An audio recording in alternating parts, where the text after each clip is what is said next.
Hello everyone. Today we are going to discuss sampling design. Sampling design is a very important topic of marketing research. This is Kritika, Assistant Professor of Commerce, Dr. B.R. Ambedkar Government PG College, Kathar. In this presentation, we will cover the following contents. We will discuss the meaning of sampling, objectives of sampling, merits and demerits of sampling, types of sampling, and process of sampling design. Now, question arises, what is sampling? Sampling is a process of drawing sample out of population. Sampling is a part of total population and it can be an individual element or group of elements selected from the population. And the main phenomena is that it is representative in nature. Sampling जब हम करते हैं तो उसका जो outcome होता है that is called sample, और जो सैम्पल होता है उसकी हम स्टडी करते हैं और उसके बेसिस पर पूरी जो हमारी जो पॉपुलेशन होती है उसके बारे में हम जनरलाइजेशन करते हैं. सैम्पलिंग से हमारी कॉस्ट कम रहती है, कन्वीनियंट रहता है हमारे लिए और हमारा टाइम भी बचता है. तो अब हम बात करेंगे ऑब्जेक्टिव. फर्स्ट ऑब्जेक्टिव है कलेक्टिंग द इन्फॉर्मेशन, कि इससे हम इन्फॉर्मेशन कलेक्ट कर सकते हैं, क्योंकि कई बार कुछ ऐसी रिसर्चेज होती हैं जिसमें हमें बहुत सारी इन्फॉर्मेशन गैदर करनी होती है. तो वहाँ पर हम पूरी पॉपुलेशन की हर आइटम से इन्फॉर्मेशन गैदर करने की बजाय हम पॉपुलेशन में से एक सैम्पल ड्रॉ करते हैं और सैम्पल की यूनिट से हम अपनी इन्फॉर्मेशन कलेक्ट करते हैं. इससे हम कुछ अपने एस्टिमेट्स को पैरामीटर को एस्टिमेट्स भी कर सकते हैं. उनके फ्यूचर में क्या ट्रेंड्स रहेंगे उसको हम देख सकते हैं और जो हमारे पैरामीटर्स निकल कर आएंगे उनकी हम टेस्टिंग कर सकते हैं, उनकी रेलेवेंस देख सकते हैं कि कौन सा पैरामीटर या कौन सा वेरिएबल हमारी जो रिसर्च है उसमें मेन रोल प्ले कर रहा है और उसकी जो सिग्निफिकेंस है वो कितनी है. इसके लिए हमारी सैम्पलिंग बहुत ज़्यादा मदद करती है. नेक्स्ट है इसमें मेरिट्स, कि सैम्पलिंग के हमारे फ़ायदे क्या हैं. सैम्पलिंग करने से हम कम एक्सपेंसिव रहता है, लेस एक्सपेंसिव रहता है, क्योंकि हमें पूरी पॉपुलेशन की इन्फॉर्मेशन गैदर करने की बजाय हम उसके एक छोटे से हिस्से की इन्फॉर्मेशन गैदर करते हैं और फिर वो हम उसी को जनरलाइज़ करते हैं. इससे हमारे रिजल्ट्स भी रिलायबल रहते हैं, क्योंकि हमें कुछ यूनिट्स के ऊपर कॉन्सेंट्रेट करना पड़ता है. फिर ये हमारे लिए कन्वीनियंट भी रहता है, ईजी रहता है. और जब हमारा एरिया बहुत लार्ज होता है तो हम वहाँ पर सैम्पलिंग करके ही रिजल्ट्स निकाल सकते हैं और इससे हमारा टाइम बचता है. और अगला पॉइंट है need of less enumerator. Enumerator मैं आपको बता दूं, एन्यूमरेटर वो लोग होते हैं जो हमारी सैम्पल से या कोई भी इन्फॉर्मेशन कलेक्ट करने में मदद करते हैं. तो जब हमारे पास पूरी पॉपुलेशन की बजाय उसका छोटा सा एक पार्ट है, एक सैम्पल है, तो वहाँ पर हमारे पास एन्यूमरेटर की भी ज़रूरत कम पड़ती है, क्योंकि थोड़ी लोगों से इन्फॉर्मेशन कलेक्ट करना के लिए थोड़े ही लोग चाहिए होते हैं. फिर है सूटेबल इन लिमिटेड रिसोर्सेज, कि जब हमारे पास रिसोर्सेज लिमिटेड होते हैं तो हमारे लिए सैम्पलिंग अच्छी रहती है. तो इसलिए हमें जब लिमिटेड रिसोर्सेज में सैम्पलिंग की जाती है. फिर इसके कुछ डीमेरिट्स भी हैं. इसके लिए हमें एक्सपर्ट्स की ज़रूरत पड़ती है. कई बार हमारे पास उस पर्टिकुलर एरिया के एक्सपर्ट्स नहीं मिल पाते. इसमें कंप्लीट 100% एक्यूरेसी नहीं रहती. तो हमारी एक्यूरेसी इसमें हमारी कुछ सैम्पलिंग एरर होती है जो अराइज हो जाती है सैम्पलिंग के टाइम पे, तो वो हमें इसमें लेकर चलना पड़ता है. फिर ये हर समय सूटेबल नहीं होता सैम्पलिंग करना. कई बार हमें पूरी पॉपुलेशन की भी इंफॉर्मेशन गैदर करनी पड़ती है. फिर improper selection of sample is a very big demerit, कि अगर हमने सैम्पल ही प्रॉपरली सिलेक्ट नहीं किया है तो फिर हमारे सारे रिजल्ट, सारे एफर्ट्स जो हैं they all go in when, और फिर हमारा जो भी रिजल्ट है वो अच्छा नहीं आएगा. फिर डिफ़िकल्ट जॉब होता है सैम्पलिंग करना और फिर सैम्पल से इन्फॉर्मेशन गैदर करना. ये भी अपने आप में एक डिफ़िकल्ट टास्क है और इसमें पर्सनल बाइसेस जो होते हैं रिसर्चर के या जो सैम्पलिंग में इन्फॉर्मेशन गैदर कर रहा है उसकी पर्सनल बाइसेस तो इसमें रहते ही हैं, तो जो हमें इसके डीमेरिट्स में हमें कंसिडर करना पड़ता है. फिर है टाइप्स ऑफ सैम्पलिंग, कि सैम्पलिंग होती कितने तरीके की है. Basically we have two kind of sampling. First is probability sampling, second one is non probability sampling. probability sampling as it name implies, कि जब हमारे पास पॉपुलेशन में से हर यूनिट को सिलेक्ट करने के इक्वल चांस होते हैं तो हर एक की प्रोबेबिलिटी सेम होती है, उसे हम कहते हैं प्रोबेबिलिटी सैम्पलिंग. और दूसरी हमारी नॉन प्रोबेबिलिटी सैम्पलिंग, जिसमें हम अपनी मर्जी से, अपनी कन्वीनियंस से, अपने जजमेंट से हम जब सैम्पलिंग को ड्रॉ करते हैं तो उसे हम नॉन प्रोबेबिलिटी सैम्पलिंग कहते हैं. तो प्रोबेबिलिटी सैम्पलिंग हमारे फर्दर आगे कैटेगराइज है सिंपल डिज़ाइन और कॉम्प्लेक्स डिज़ाइन. सिंपल में हमारे पास simple random sampling, stratified random sampling और सिस्टमेटिक रैंडम सैम्पलिंग है. कॉम्प्लेक्स डिज़ाइन में हमारे पास मल्टी स्टेज सैम्पलिंग और क्लस्टर सैम्पलिंग है. तो पहले हम बात करेंगे सिंपल रैंडम सैम्पलिंग की। सिंपल रैंडम सैम्पलिंग वो सैम्पलिंग होती है जिसमें हम पॉपुलेशन की हर यूनिट को इक्वल चांस देते हैं, और मेथड भी हमारे पास सिंपल होता है कि हम किसी को भी सैंपल का पार्ट बना सकते हैं जिसका जो हमारे सैंपल में ड्रॉ होके आएगा। इसके लिए we have using 2 methods. First is lottery method. इसमें हम पूरी पॉपुलेशन जो हमारा है उसकी हम आइटम्स को एक नंबर दे देते हैं और उसकी चिट्स बना के किसी बॉक्स में रख लेते हैं, और वहाँ से उनको हम लॉटरी निकाल लेते हैं कि जितनी हमें आइटम सैंपल में रखनी है। फॉर एग्जांपल 500 अगर हमारी पॉपुलेशन है, उसमें से हमें अगर 50 आइटम सिलेक्ट करनी है, तो हम 500 जो हमारे पॉपुलेशन के आइटम है उनकी हम स्लिप बना लेंगे और उसे बॉक्स में रख लेंगे। उसमें से 50 ड्रॉ कर लेंगे, जो 50 आएंगी वो हमारी लॉटरी निकल जाएगी, और वो हमारा जो है सैंपल सिंपल रैंडम सैम्पलिंग हो जाएगी। फिर इसी में एक और इसका रूप है, वो है टिपेट्स टेबल। टिपेट्स टेबल भी प्रोफेसर टिपेट्स ने दी थी। इन्होंने क्या किया था, रैंडम नंबर की टेबल्स बना दी थी, और वो टेबल्स जो थी वो रैंडम बेसिस पर भी थी। उसमें मतलब कोई एक सिस्टमेटिक ऑर्डर नहीं हम यूज़ करते, और उसमें से फिर हम शफल्ड वे में होती है, उसमें से भी फिर हम अपने जो सैंपल को ड्रॉ कर लेते हैं। फिर है stratified random sampling. Stratified random sampling वो होती है जब हमारी पॉपुलेशन जो होती है वो हेट्रोजीनियस नेचर की होती है। उसमें कुछ डिफरेंट ग्रुप्स होते हैं, और हम चाहते हैं कि हर ग्रुप में से इंफॉर्मेशन हर ग्रुप में से हम जो सैंपल में आइटम्स को सिलेक्ट कर लें। इसके लिए हम क्या करते हैं, पूरी हेट्रोजीनियस जो हमारी पॉपुलेशन को पहले स्ट्रेटाज में डिवाइड करते हैं, और जो स्ट्रेटाज होते हैं वो एक जैसे होमोजीनियस होते हैं।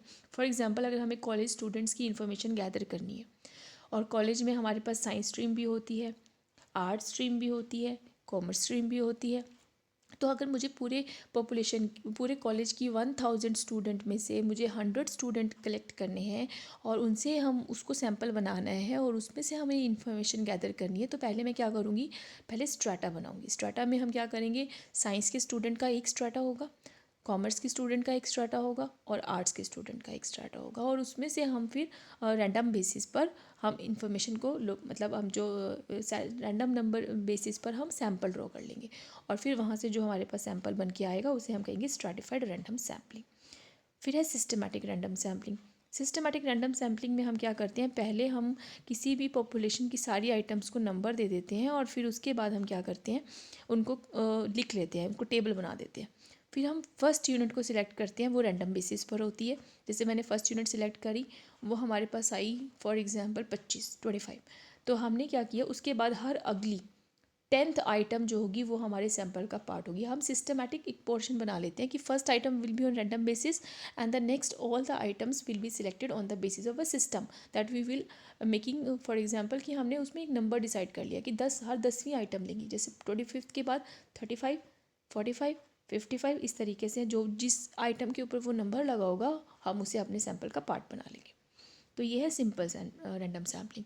फिर है कॉम्प्लेक्स सैम्पलिंग। कॉम्प्लेक्स ये भी रैंडम बेसिस ही होते हैं क्योंकि ये भी प्रोबेबिलिटी है, लेकिन इसमें थोड़ा सा कॉम्प्लेक्सिटी होती है, जैसे कि मल्टी स्टेज सैम्पलिंग। जब हम डिफरेंट स्टेजेस में हम सैम्पलिंग करते हैं, फॉर एग्जांपल कि पहले हमने एक सेगमेंट में से सैम्पलिंग कर ली, फिर उसी सेगमेंट में से आगे फर्दर सब सेगमेंट में से सैम्पलिंग कर ली, उसके आगे फर्दर डिफरेंट स्टेज में से सैम्पलिंग कर ली, तो उसे मल्टी स्टेज सैम्पलिंग कहते हैं। इसका एक बहुत अच्छा एग्जाम्पल है एरिया सैम्पलिंग। फॉर एग्जांपल अगर हमने इंडिया में किसी पर्टिकुलर रीजन की हमें इंफॉर्मेशन कलेक्ट करनी है, तो हम क्या करेंगे, पहले पूरे इंडिया के जो स्टेट्स हैं उसमें से हम 2 या 3 स्टेट्स को हम रैंडम बेसिस पर सिलेक्ट कर लेंगे। फॉर एग्जांपल सिलेक्शन के बाद हमारे पास स्टेट्स आया हरियाणा, राजस्थान और मुंबई और महाराष्ट्र, 3 आ गए। फिर हमने उन फर्दर स्टेट्स में से आगे उनके डिस्ट्रिक्ट लिख के उसमें से रैंडम बेसिस पर 2-2 डिस्ट्रिक्ट, हर स्टेट में से 2-2 डिस्ट्रिक्ट सेलेक्ट कर लिए, तो वो जो आए वो एक और स्टेज हो गई। फिर डिस्ट्रिक्ट्स में से हमने क्या किया कि हमने उसके आगे फर्दर विलेजेस लिख दिए या पर्टिकुलर एरिया लिख दिया, हमने उसके बेसिस पर जब सैम्पलिंग की तो वो हमारी थर्ड स्टेज होगी। तो जब हम डिफरेंट स्टेजेस में से आगे आगे इन्फॉर्मेशन कलेक्ट करने के लिए सैम्पल ड्रॉ करते हैं तो उसे हम कहते हैं मल्टी स्टेज सैम्पलिंग। फिर हमारे पास है आगे क्लस्टर सैम्पलिंग। क्लस्टर सैम्पलिंग और स्ट्रैटिफाइड सैम्पलिंग थोड़ी मिलती जुलती हैं, लेकिन इसमें और उसमें थोड़ा सा डिफरेंस होता है, उसको हम अभी करेंगे। क्लस्टर सैम्पलिंग का मतलब होता है कि पहले हम एक पूरी पॉपुलेशन की क्लस्टर्स बना लेते हैं, और उन क्लस्टर्स में से 1 या 2 क्लस्टर्स को हम रैंडम बेसिस पर सिलेक्ट करके उस क्लस्टर की सारी आइटम्स की हम स्टडी करते हैं, वो हमारी सैम्पल का पार्ट होती है। Now question comes in our mind कि व्हाट इज़ क्लस्टर। क्लस्टर का मतलब होता है कि हमने पूरी पॉपुलेशन को उसके छोटे छोटे उसके रिप्रेजेंटेटिव छोटे छोटे ग्रुप्स बना दिए। फॉर एग्जांपल जैसे हमने स्ट्रैटिफाइड रैंडम सैम्पलिंग की थी, उसमें जब हमने एग्जांपल लिया था कि अगर हमें पूरे कॉलेज के स्टूडेंट्स को में से सैम्पल ड्रॉ करना है जिसमें साइंस के भी स्टूडेंट्स हों, आर्ट्स के भी हों, कॉमर्स के भी हों, तो उसका एक मेथड तो ये था कि हमने पूरे साइंस के स्टूडेंट्स का एक स्ट्रैटा बना लिया, एक कॉमर्स के स्टूडेंट्स और एक आर्ट्स के स्टूडेंट, और हर स्ट्रैटा में से हमने सैम्पल रैंडम सैम्पलिंग कर ली और हमारे पास जो सैम्पल बन के आया वो सैम्पल हमारे पास सारी आइटम्स को रिप्रेजेंट करता है। एक तरीका तो यह है जिसको कहते हैं स्ट्रैटिफाइड सैम्पलिंग। इसका एक और तरीका भी है कि हम क्या करते हैं, स्ट्रैटा बनाने की बजाय हम क्या करते हैं, हम क्लस्टर बना लेते हैं। क्लस्टर में क्या होता है कि पूरी पॉपुलेशन में से हम छोटे छोटे हिस्से बनाते हैं और वो हर हिस्से में पॉपुलेशन के ही तरह की आइटम होती हैं। जैसे कि मैंने अगर पॉपुलेशन में से एक क्लस्टर बनाया, एक ग्रुप बनाया, उसमें आर्ट्स, साइंस और कॉमर्स तीनों के स्टूडेंट हैं, फिर एक और ग्रुप बनाया, तीसरा एक और, चौथा एक और, इस तरीके से मैंने पूरी पॉपुलेशन को छोटे छोटे क्लस्टर में बांट दिया है। जो क्लस्टर होते हैं वो हेट्रोजीनियस नेचर के होते हैं, जैसे कि हमारी पॉपुलेशन है, लेकिन जो स्ट्रैटाज होते हैं they are homogeneous. Population is heterogeneous but stratas are homogeneous. Is that clear? तो ये हम क्लस्टर सैम्पलिंग करते हैं। तो क्लस्टर सैम्पलिंग में हम एक क्लस्टर या 2-3 जितने भी हमें रिक्वायरमेंट है हमारे सैम्पल में आइटम्स रखने की, उसके बेसिस पे हम उनको उतने क्लस्टर्स ले लेते हैं, और क्लस्टर में आने के बाद उस हर आइटम की पूरी मतलब पूरे क्लस्टर की सारी आइटम्स की हम स्टडी करते हैं। उसे कहते हैं प्रोबेबिलिटी सैम्पलिंग। सॉरी, उसके बाद नेक्स्ट है इसमें non probability sampling. Non probability sampling वो सैम्पलिंग होती है जिसमें हम पॉपुलेशन की आइटम्स को इक्वल चांस नहीं देते सिलेक्शन का सैम्पल में, रादर हम अपनी मर्जी से, अपने कन्वीनियंस से, अपने कोटा के हिसाब से, पर्पस के हिसाब से हम सैम्पलिंग करते हैं। कोटा सैम्पलिंग में हम डिसाइड कर लेते हैं कि हमने हर ग्रुप में से कितनी आइटम को सिलेक्ट करना है। फॉर एग्जाम्पल आर्ट्स के स्टूडेंट्स में से 10 लेने हैं, साइंस के स्टूडेंट्स में से हमने 20 लेने हैं, और अगर कॉमर्स में से भी फॉर एग्जांपल 20 लेने हैं, तो 20 और 10 मान लो 50 आइटम्स हमें सिलेक्ट करनी है एक सैम्पल में। तो हम उसको अपनी मर्जी से, हम जो हमारा मन करेगा, हम उसमें प्रोबेबिलिटी को नहीं देखेंगे कि हम पहले उनकी चिट्स बनाए, हम देखेंगे कि अच्छा पहले 10 आ गए तो हम उन 10 को अपने कोटा में सैम्पलिंग में करके हम अपने सैम्पल का पार्ट बना लेंगे। फिर है कन्वीनियंट सैम्पलिंग। कन्वीनियंट सैम्पलिंग वो होती है जिसमें हम, जो रिसर्चर होता है बेसिकली, वो अपनी कन्वीनियंस के हिसाब से, अपनी आराम के हिसाब से, अपनी सुविधा के हिसाब से सैम्पल को ड्रॉ करता है। अगर हमें जैसे इसका एग्जांपल ले लेते हैं हमें कि फॉर एग्जांपल अगर एक रिसर्चर को देखना है कि किसी पर्टिकुलर प्रोडक्ट्स के कंज्यूमर्स कितने हैं, तो वो क्या करता है, ग्रोसरी शॉप्स के बाहर या कहीं भी बाहर जाके खड़ा हो जाता है और फिर वहाँ देखता है कि जो लोग आ रहे हैं, जा रहे हैं, उनसे इन्फॉर्मेशन गैदर करने के लिए, जो भी कस्टमर आए उनसे इन्फॉर्मेशन ले ली और उसके बेसिस पर कन्वीनियंट सैम्पलिंग हो गई। तो उसके बाद है पर्पजिव सैम्पलिंग। हम अपने पर्पस के हिसाब से सैम्पल करते हैं, ड्रॉ करते हैं, और वो पर्पस हमारा जो होता है वो हमारी रिसर्च के ऊपर, हमारे ऑब्जेक्टिव्स के ऊपर डिपेंड करता है, और अपने हिसाब से हम अपने सैम्पल में कितने लोगों को शामिल करना है, और उसके अलावा उसमें कितने मेल होंगे, फीमेल होंगे, बच्चे होंगे, या किसी पर्टिकुलर जो फिनोमिना के स्टूडेंट, मतलब पर्टिकुलर कैरेक्टरिस्टिक्स के कितने लोग होंगे, उनको हम शामिल कर लेते हैं। फिर नेक्स्ट है इसमें extensive sampling. Extensive sampling as it name implies कि when sample is very extensive, like अगर हम अपने सैम्पल के अंदर 90% आइटम्स को शामिल कर लेते हैं पॉपुलेशन की, तो वो एक तरीके से हमारी पॉपुलेशन की तरह ही सैम्पल हो गया और वो काफ़ी बड़ा हो गया, और इसको हम, इसलिए हम एक्सटेंसिव सैम्पलिंग करते हैं। यानी हम इसमें से सिर्फ वो आइटम्स को निकाल देते हैं जो हमारी सैम्पल के अंदर फिट नहीं होती है, जो हमारी स्टडी के अंदर फिट नहीं होती, उसको निकाल देते हैं। बाकी सारी आइटम्स जो होती हैं, ऑलमोस्ट आइटम्स पॉपुलेशन की हमारे सैम्पल का पार्ट होती है। फिर है अगला स्नोबॉल सैम्पलिंग। ये बड़ा इंटरेस्टिंग है। स्नोबॉल सैम्पलिंग में हम क्या करते हैं, जैसे आपने देखा होगा कि जो स्नोबॉल होती है, जब हम कहीं हिल एरिया में जाते हैं तो हम वहाँ पे स्नो की बॉल बनाते हैं और उसके साथ खेलते हैं, और उसको हम क्या करते हैं, एक दूसरे के ऊपर फेंकते हैं। तो ये एक तरीके का थ्रो गेम होता है स्नोबॉल। तो स्नोबॉल सैम्पलिंग भी में भी क्या होता है कि हम पहले क्या करते हैं, कुछ आइटम्स, कुछ लोगों से इन्फॉर्मेशन कलेक्ट कर लेते हैं, उनसे मतलब उनको अपने सैम्पल का पार्ट बना लेते हैं, और फिर हम उन्हें कहते हैं आगे कि आप किसी और को इस सैम्पल का पार्ट बनाना चाहोगे। किसी और को रेफरेंस अपनी रेफरेंस से इस सैम्पल में इंक्लूड करना चाहोगे तो अगर जो जिन्हें वो करना चाहते हैं वो आगे, उनको भी हम सैम्पल का पार्ट बना लेते हैं। फिर और लोग आ गए नहीं, फिर हम उन्हें कहते हैं कि अब जाओ आप और कुछ कई लोगों को लेकर आओ और सैम्पल का पार्ट बनाओ। तो इस तरीके से हम स्नोबॉल की तरह थ्रो कर करके मतलब एक तरीके से दूसरे के ऊपर रिस्पॉन्सिबिलिटी पुट कर देते हैं और फिर उसको कहते हैं कि अब आप सैम्पल के अंदर अगली आइटम्स को, अगले पर्सनस को इन्वॉल्व करो। तो वो कहते हैं स्नोबॉल सैम्पलिंग। उसके बाद इसके अंदर हमारे पास होती है प्रोसेस। सैम्पलिंग की अपने आप में एक प्रोसेस है, 7 स्टेप्स प्रोसेस है और जिसको हम फर्दर डिस्कस करेंगे। इसकी प्रोसेस को हम पहले गो थ्रू कर लेते हैं। फर्स्ट है डिफाइनिंग द टारगेट पॉपुलेशन, की पहले हमें पॉपुलेशन को डिफाइन करना होता है। फिर specifying the sampling frame, then specifying the sampling units, then selection of sampling method, then determination of sample size, then specifying the sampling plan, and then selecting the sample finally. तो we will discuss it one by one. Number 1 is defining the target population. इसके अंदर हम अपनी population को define करते हैं कि हमारी पॉपुलेशन के अंदर, हमारी जो रिसर्च है उसकी पॉपुलेशन में क्या क्या चीज़ें शामिल होंगी, हमारी पॉपुलेशन की आइटम्स का एलिमेंट क्या होगा, उसके अंदर मेल की स्टडी हम कर रहे हैं या फीमेल की कर रहे हैं या बच्चों की कर रहे हैं, या हमारा ग्रुप कंबाइंड ग्रुप है, या हमारा जो टारगेट पॉपुलेशन है वो स्टूडेंट्स हैं या कॉलेज स्टूडेंट्स हैं या स्कूल स्टूडेंट्स हैं, कौन है हमारा टारगेट पॉपुलेशन, हम उसको डिफ़ाइन करते हैं यहाँ पर। देन नेक्स्ट पॉइंट जो है वो है स्पेसिफाइंग द सैम्पलिंग फ्रेम।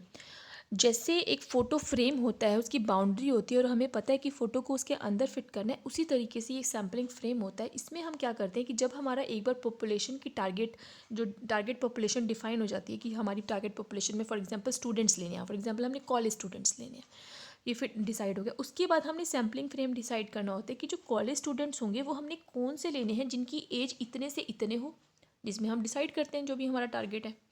फिर उसके बाद हम फ्रेम में देखते हैं कि वो जो स्टूडेंट हैं वो किसी पर्टिकुलर रीजन के हों, या वो जो स्टूडेंट है वो जो किसी पर्टिकुलर सब्जेक्ट के हों, जैसे कि आर्ट्स की हों या साइंस की हों या कॉमर्स की हों, किस तरीके के स्टूडेंट्स की हम स्टडी कर रहे हैं, तो हम उस सैम्पलिंग फ्रेम को स्पेसिफाई करते हैं। तो सैम्पलिंग फ्रेम में बेसिकली हम क्या करते हैं, जो हमारे सैम्पल की एलिमेंट हो सकते हैं उसकी हम लिस्ट बनाते हैं, उसके अंदर हम उनकी कैरेक्टरिस्टिक्स को डिफाइन करते हैं कि इसके अंदर स्टूडेंट ले रहे हैं तो हम कॉलेज स्टूडेंट ले रहे हैं, और हम कुरुक्षेत्र यूनिवर्सिटी के स्टूडेंट ले रहे हैं, और हम आर्ट साइंस और कॉमर्स के स्टूडेंट ले रहे हैं, और हम वो स्टूडेंट लेंगे जिनकी एज 18 साल से 25 साल के बीच में हो, और हम वो स्टूडेंट लेंगे जो पोस्ट डॉक्टोरल कर रहे हो या पोस्ट ग्रेजुएट कर रहे हो, तो हम वो स्टूडेंट लेंगे। तो हम सैम्पलिंग फ्रेम को जो है स्पेसिफाई करते हैं।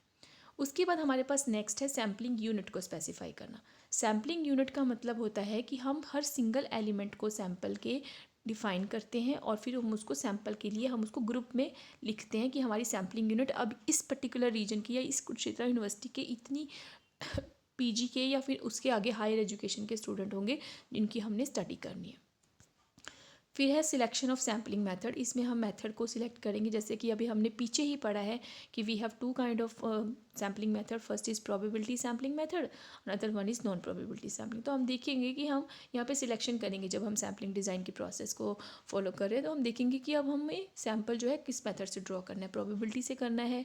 प्रोबेबिलिटी में हमारे पास सिंपल रैंडम मेथड भी है, स्ट्रैटिफाइड मेथड भी है, फिर उसके बाद हमारे पास सिस्टमैटिक मेथड है, मल्टी स्टेज सैम्पलिंग का मेथड है, इसके बाद हमारे पास क्लस्टर मेथड है। तो हम इसमें से देख लेंगे कि हमने कौन सा लेना है, या फिर अगर हमें नॉन प्रोबेबिलिटी सैम्पलिंग करनी है तो हम देखेंगे कि नॉन प्रोबेबिलिटी सैम्पलिंग में हमने क्या करना है कि हम कोटा सैम्पलिंग करेंगे, कन्वीनियंट सैम्पलिंग, पर्पसिव सैम्पलिंग करेंगे, स्नोबॉल सैम्पलिंग करेंगे, कौन सी करेंगे, we have many methods discussed earlier. उसके बाद जब 4 स्टेप डिसाइड हो जाएगा, फिर हम सैम्पल साइज़ का डिटरमाइन करेंगे कि हमारा सैम्पलिंग का साइज़ क्या होगा। साइज़ जो होता है वो बड़ा ही important and crucial role play करता है, क्योंकि हमें पता है कि जितना बड़ा सैम्पल होता है उतनी हमारी जो रिज़ल्ट होते हैं रिसर्च के वो काफ़ी वैलिड होते हैं, और जितना छोटा होता है सैम्पल उतने रिजल्ट्स जो होते हैं वो बायस रहते हैं।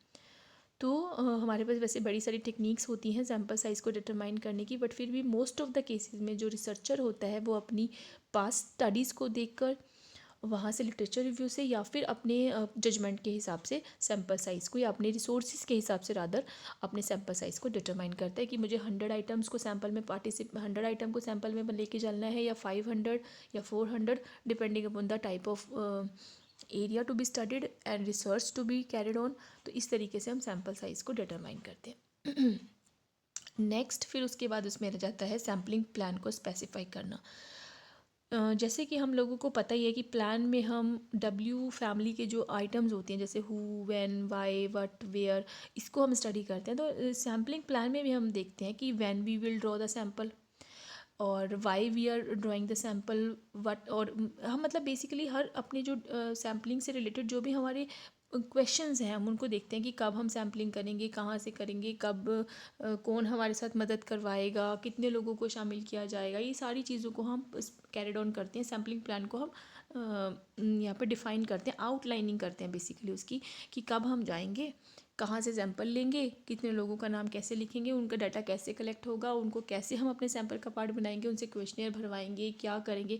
We have many methods for that. या उनका इंटरव्यू लेंगे या हम और किसी तरीके से हम उनको अपने स्टडी में सैंपल के रूप में उनसे डील करेंगे। तो ये सारा हमारा सैम्पलिंग प्लान होता है जिसे हमें यहाँ पर डिफ़ाइन करना होता है 6 स्टेप में। और लास्ट स्टेप जो हमारा बच जाता है वो है सिलेक्टिंग द सैंपल। यहाँ पे ये सैम्पलिंग की फाइनल स्टेप होता है और इसके अंदर हम जो हमारे जो रिस्पोंडेंट्स हैं या जो हमारे सैंपल में पार्टिसिपेट करेंगे हम उनकी कंसेंट लेते हैं, सैंपल को सिलेक्ट करते हैं और उससे एक्चुअल में इंफॉर्मेशन कलेक्ट करते हैं और इस तरीके से फिर हम अपनी रिसर्च को आगे फर्दर कैरिड ऑन करते हैं। तो मतलब एक तरीके से सैम्पलिंग जो होती है वो एक ऐसी प्रोसेस होती है जिसमें हम पर्टिकुलरली एक पॉपुलेशन के छोटे हिस्से को बना लेते हैं, उसमें से ड्रॉ कर लेते हैं और उससे हम स्टडी करते हैं और उसकी जो भी इन्फ्रेंसेस होते हैं, उसकी जो भी रिजल्ट्स आते हैं, उनकी जो भी हम इंफॉर्मेशन गैदर करते हैं उसको हम जनरलाइज करते हैं कि मोस्ट ऑफ द केसेस में ये होता है। तो ये रिसर्च का बहुत ही इम्पोर्टेंट पार्ट होता है। और इसी के साथ हमारा ये जो सैम्पलिंग डिज़ाइन का टॉपिक है ये पूरी तरीके से क्लियर हो गया है। आई होप आपको इसमें कोई प्रॉब्लम नहीं आएगी। Thank you so much.